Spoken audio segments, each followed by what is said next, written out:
What's up, everybody? One of my smartest ideas when picking out investment properties is choosing a property big enough to either split in half or put an ADU in the back to get kind of two rentals out of one house purchase. So I'm in one right now. This is one of the ADUs I have going that we're building. We just got done with framing, so we're gonna be moving into kind of roughing in the plumbing and the electrical. So we'll hopefully be getting to that here in the next couple weeks, but we just finished up the framing. This used to be a pretty decent sized garage. Now it's gonna be about a 650 square foot second house on this property.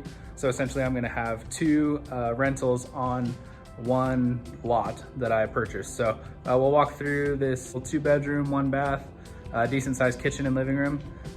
This thing's probably gonna rent out for $1,200 a month, but my overall cash flow on the whole property itself will be close to $2,200, $2,300, somewhere around there between both houses. So let's take a look.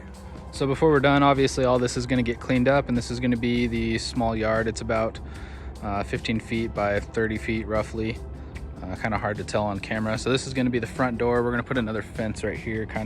This will be the driveway.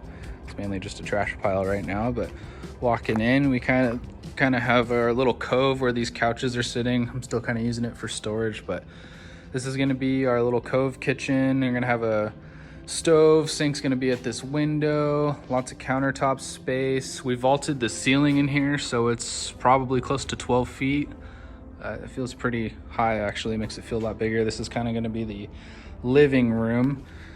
I'm walking in. This is going to be the full bath. You're going to have a good size vanity, toilet, big tub shower, just kind of standard finishes. This is going to be the master bedroom, pretty decent size.